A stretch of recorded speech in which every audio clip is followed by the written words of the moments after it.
الحمد لله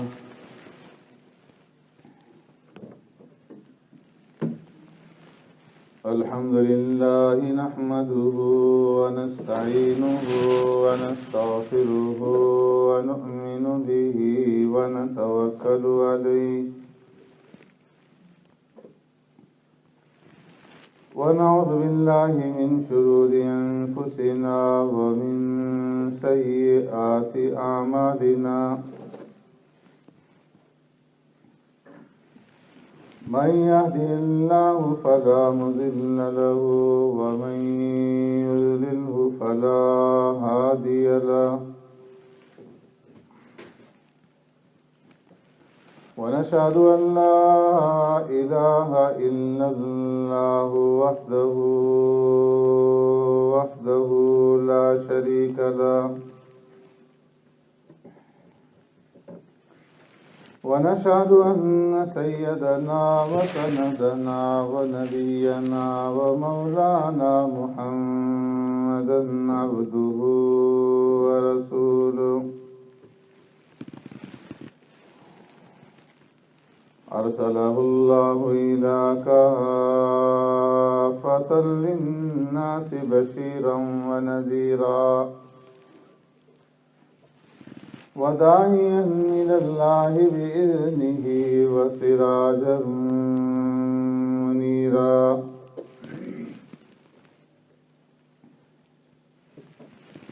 أما بعد فقد قال الله تبارك وتعالى في القرآن المجيد والفرقان الحميد فأعوذ بالله من الشيطان الرجيم بسم الله الرحمن الرحيم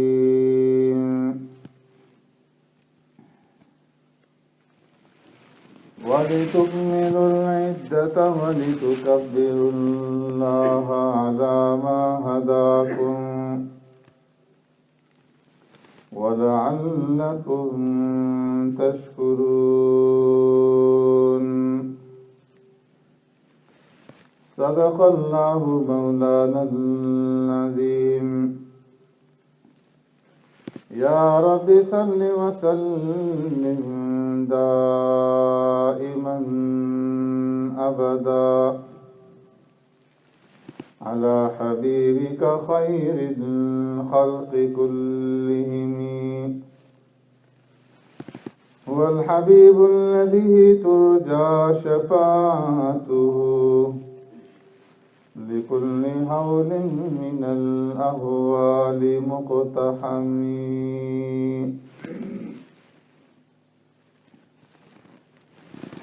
وَلِتُكْمِلُوا الْعِدَّةَ اور تاکہ پوری کر سکو تم تعداد دنوں کی وَلِتُكَبِّرُوا اللَّهَ عَلَى مَا هَدَاكُمْ اور تاکہ بڑائی بیان کرو اللہ تبارک و تعالی کی اس بات پر کہ اس نے تمہیں ہدایت عطا فرمائی وَلَعَلَّكُمْ تَشْكُرُونَ اور تاکہ تم شکر ادا کرو آمنت باللہ وبآیاتی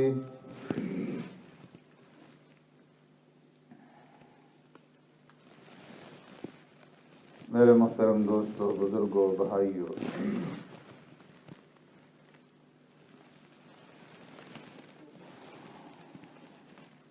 رب العالمین کا ہر بہا کھر بہا شکر ہے کہ اس نے رمضان المبارک کا مہینہ ہمیں عطا فرمایا اور اس مہینے کے اندر روزہ رکھنے کی اور تراویح ادا کرنے کی اور دیگر عبادات کی توفیق عطا فرمائی اور آج یہ عید الفطر کا دن ہمیں نصیب فرمایا۔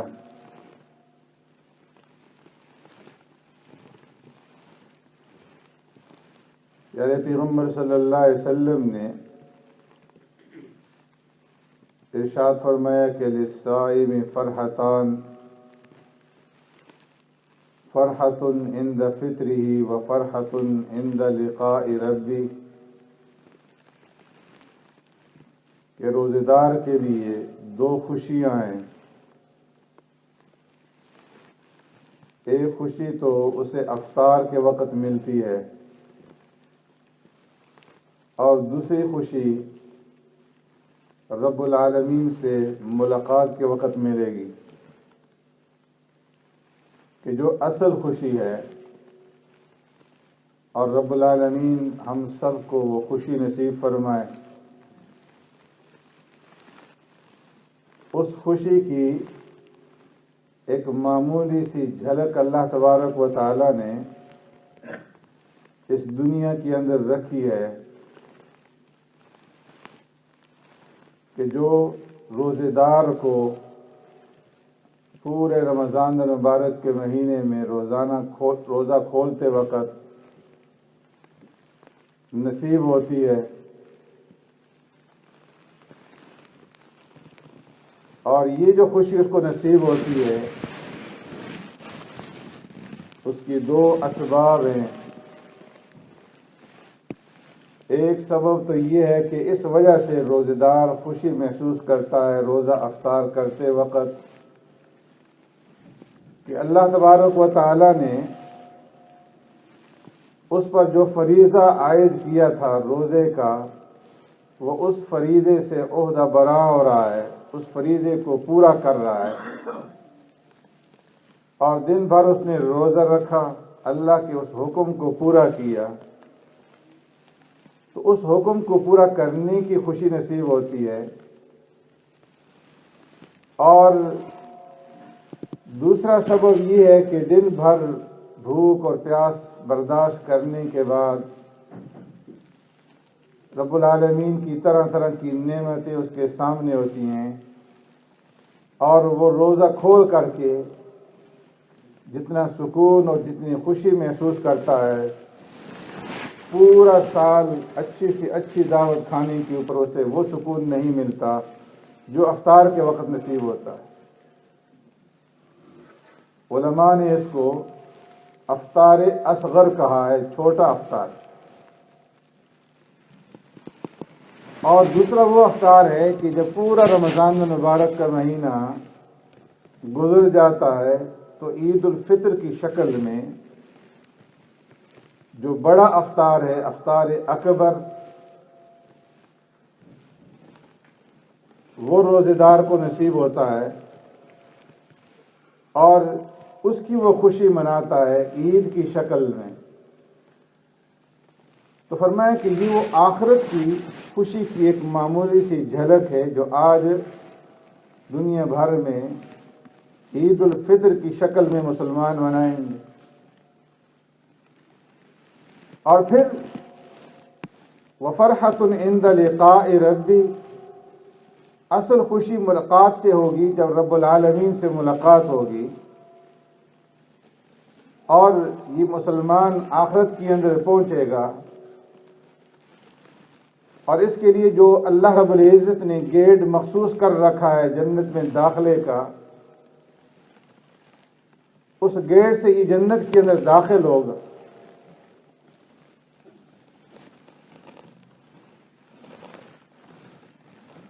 فرمایا پیارے پیغمبر صلی اللہ علیہ وسلم نے، ان فی الجنت بابا یقال له الریان يدخل منهم الصائمون، کہ جنت کے اندر اللہ تبارک و تعالی نے ایک دروازہ، ایک گیٹ مقرر کر دیا ہے جس کا نام ریان ہے، اور اس سے روزے داروں کا داخلہ ہوگا۔ یقال این الصائمون فیقومون، اس دن یہ اعلان کیا جائے گا روزے دار کہاں ہیں، اس اعلان کے ساتھ ہی روزے دار کھڑے ہو جائیں گے۔ فیدخلوا منہ، روزے دار اس دروازے سے داخل ہوں گے، اور جس وقت یہ داخل ہو جائیں گے فَيُغْلَقْ، اس دروازے کو بند کر دیا جائے گا، لا يدخل منه احد غیرهم، روزے داروں کے سوا اس دروازے سے کسی کو داخلہ نہیں ملے گا، اور وہیں پر فرشتے جنت کے مشروبات لے کر کے روزے داروں کی استقبال کے لیے حاضر ہوں گے، اور اس دروازے کے اوپر ہی انہیں مشروبات پیش کیے جائیں گے کہ جس سے انہیں سیرابی نصیب ہو۔ اور پھر رب العالمین کا ارشاد ہے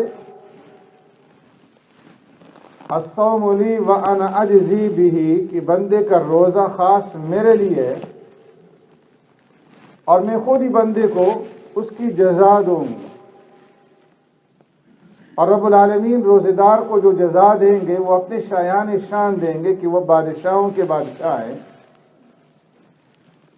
تو اپنی شان کے مطابق روزے داروں کو جزا عطا فرمائیں گے، اس وقت خوشی حاصل ہوگی۔ تو یہ عید الفطر کا دن فرمایا کہ یہ یوم الجائزہ بھی ہے، یہ جزا کا دن بھی ہے، انعام کا دن بھی، کہ اس دن کے اندر اللہ تبارک و تعالی روزے داروں کو انعام عطا فرماتے ہیں، اور یہ انعام جو انہیں دیا جاتا ہے یہ مغفرت کا انعام ہے۔ اس لیے فرمایا جب عید کا دن ہوتا ہے تو رب العالمین فرشتوں کو مخاطب کر کے انسانوں کی طرف اشارہ کرتے ہوئے فرماتے ہیں اے میرے فرشتوں، ما جزاء اجیر وفا عملہ، فخریہ طور پر فرشتوں کے سامنے رب العالمین فرماتے ہیں کہ بتاؤ ما جزاء اجیر، اس مزدور کا کیا بدلہ ہے، وفا عملہ، جس نے اپنی ڈیوٹی پوری کر لی، اپنا کام پورا کر لیا۔ اور فرمایا کہ رب العالمین فخریہ طور پر فرشتوں کے سامنے یہ بات کہتے ہیں، کیوں؟ اس لیے کہ جب اللہ تبارک و تعالیٰ نے حضرت آدم علیہ السلام کو پیدا کرنا چاہا اور فرشتوں کے سامنے یہ رکھا انی جاعل فی الارض خلیفہ، کہ میں زمین کے اندر اپنا ایک نائب بنانے لگا ہوں جسے میں خلافت دوں گا، اور وہ میرا نائب بن کر کے، میرا خلیفہ بن کر کے زمین کے اندر میرے احکامات کو لاگو کرے گا اور میرے قانون کو نافذ کرے گا۔ تو فرشتوں کے ذہنوں کے اندر ایک فلجان پیدا ہوا، ایک اشکال پیدا ہوا، اتجعل فیہا من یفسد فیہا ویسفک الدماء وَنَحْنُ نُسَبِّحُ بِحَمْدِكَ وَنُقَدِّسُ لَكَ، اے پروردگار آپ روئے زمین کے اندر ایسے انسان کو اپنا خلیفہ بنا رہے ہیں مَن يُفْسِدُ فِيهَا وَيَسْفِكُ الدِّمَاء، کہ جو زمین کے اندر فساد مچائے گا اور خون بہائے گا۔ یہ بھی انسانی تاریخ کی ایک صورت ہے، ایک رخ ہے انسانی تاریخ کا، کہ روئے زمین کے اندر جتنا خون یہ انسان بہا رہا ہے، آدم علیہ السلام کے وقت سے یہ خون بہنا شروع ہوا اور آج تک لگاتار اور مسلسل بہہ رہا ہے، اور دن بدن اس کے اندر اضافہ ہو رہا ہے۔ اور انسان درندہ بنا ہوا ہے، بلکہ انسان کو درندہ کہنا درندے کی بھی توہین ہے، کہ جو درندہ ہوتا ہے وہ اپنی نوع کے اپنے جنس کو نہیں پھاڑتا۔ ایک شیر جو ہے وہ شیر کو نہیں پھاڑے گا، شیر شکار کرے گا تو دوسرے جانوروں کا، بکری کا، گائے کا، ہرن کا، لیکن کوئی شیر دوسرے شیر کو نہیں پھاڑتا۔ اور یہ انسان ہے کہ جو انسان کو پھاڑ رہا ہے اور انسان کا خون بہا رہا ہے، اور انسان کی تباہی کے لیے آج دنیا کے اندر ہر قسم کے ہتھیار جو ہیں وہ تیار کیے جا چکے ہیں، توپیں ہیں اور میزائل ہیں اور بم ہیں، ایٹم بم ہیں، کہ پورے کے پورے علاقے کو، پورے کے پورے جغرافیہ کو مٹانے کے لیے تیار ہے۔ تو فرمایا یہ انسان کا تاریخ کا ایک رخ ہے، اسی وجہ سے فرشتوں کو یہ خلجان ہوا، اشکال ہوا،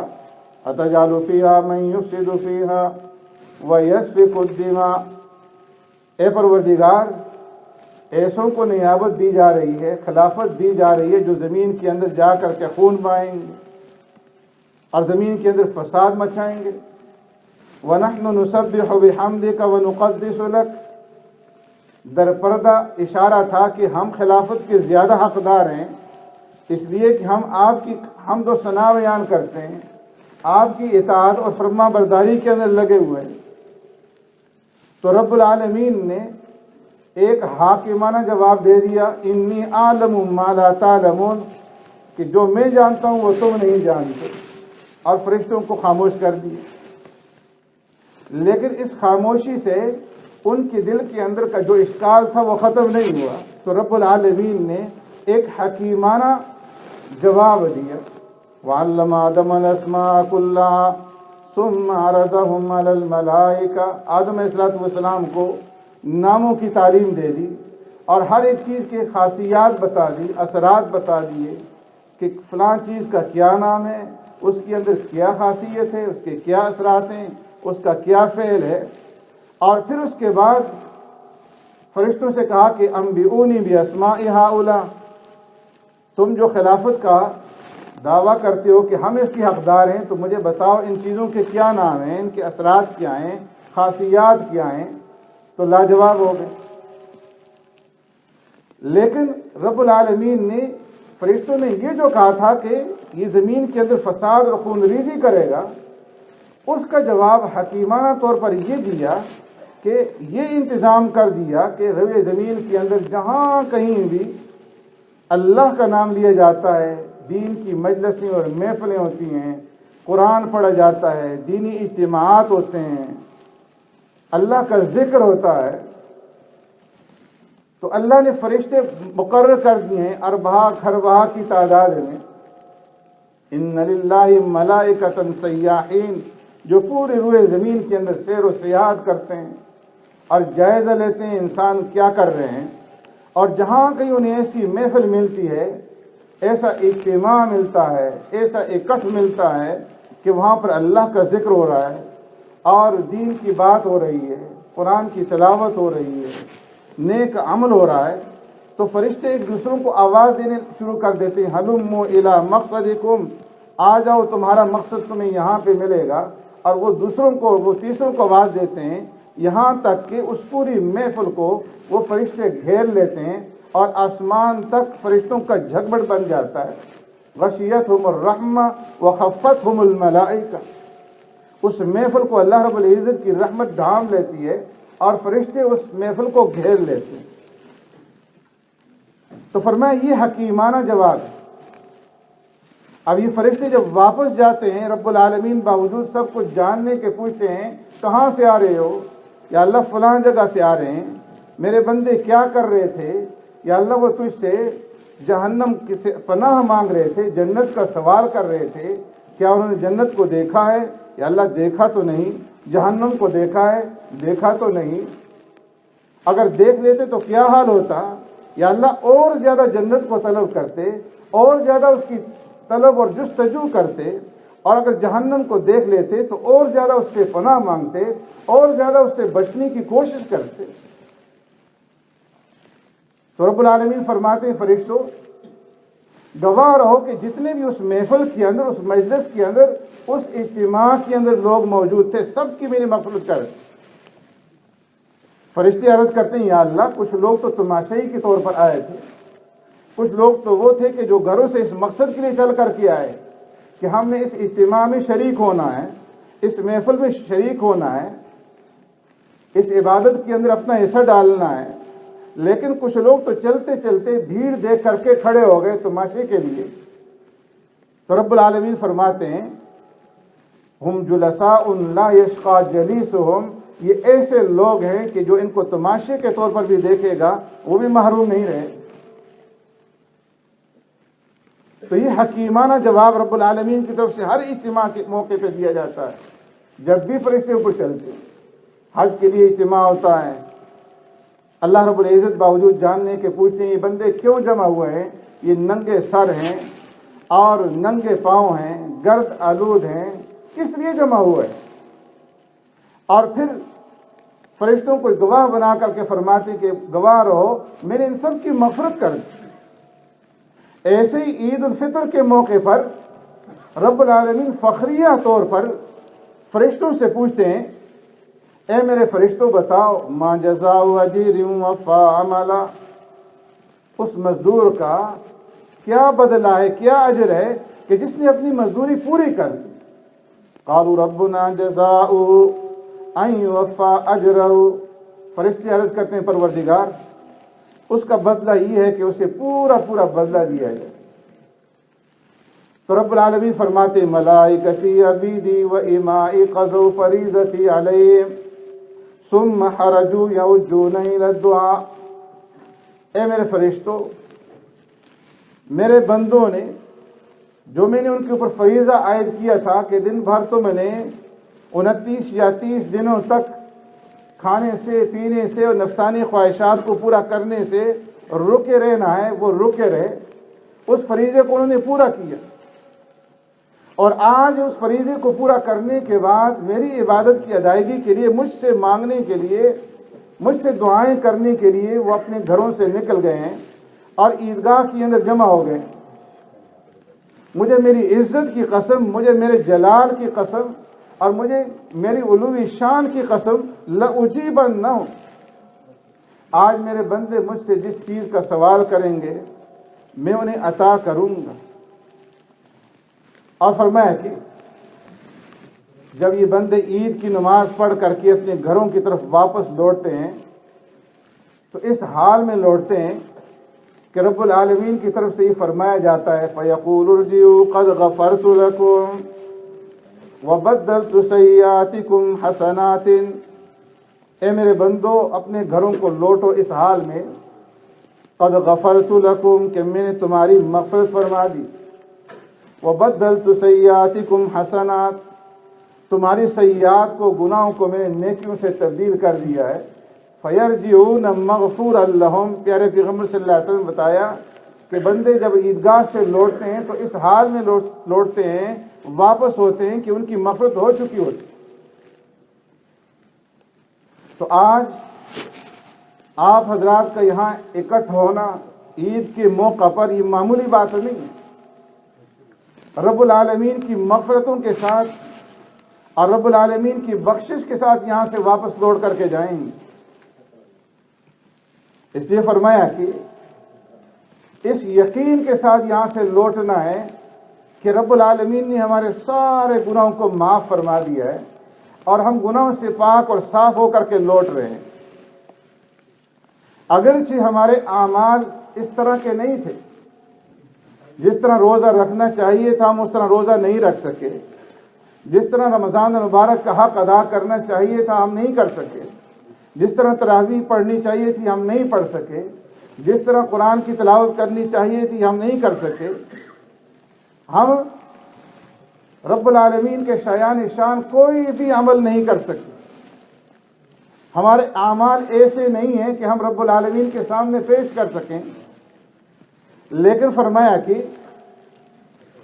اللہ کی رحمت سے اور اس کے فضل سے اس کی امید رکھنی ہے کہ اگرچہ ہمارے اعمال اس قابل نہیں ہیں لیکن اس کی رحمت بڑی وسیع ہے۔ اور رب العالمین نے یہ اعلان کر دیا ہے کہ تم اس حال میں لوٹو گے کہ قد بدلت سیئاتکم حسنات، تمہاری سیئات کو گناہوں کو میں نیکیوں سے تبدیل کر دوں گا۔ تو جو ذات گناہوں کو نیکیوں سے تبدیل کر سکتی ہے وہ ان ٹوٹے پھوٹے اعمال کو بھی ضرور شرف قبولیت بخشے۔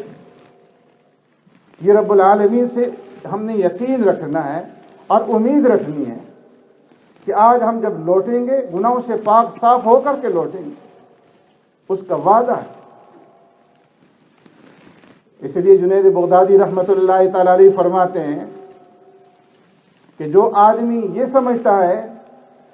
کہ میں عمل تو کوئی نہ کروں اور رب العالمین مجھے معاف کر دیں گے، وہ اپنے آپ کو دھوکہ دے رہا ہے۔ اور جو آدمی یہ سمجھتا ہے کہ میں نے بہت اچھے اعمال کیے ہیں، بہت نیکیاں کی ہیں، اور میں نے بہت تلاوت کر دی، بہت ذکر و اذکار کیے، اور میرے اعمال ایسے ہیں کہ ان اعمال کی وجہ سے میں بخشا جاؤں گا، وہ بھی اپنے آپ کو دھوکہ دے رہا ہے۔ صحیح طریقہ یہ ہے کہ عمل کرتے جاؤ، اور عمل کرنے کے بعد رب العالمین سے اس کی امید رکھو کہ رب العالمین ضرور میرے اس عمل کو قبول فرمائے اور میری مغفرت فرمائے۔ عمل نہ کرنا اور امید رکھنا یہ بھی غلط، اور اعمال کے اوپر اترانا یہ بھی غلط۔ اس لیے پیارے پیغمبر صلی اللہ علیہ وسلم نے ارشاد فرمایا لن ينجي احدكم عمل، تم میں سے کسی کو بھی اس کا عمل نجات نہیں دلا سکتا۔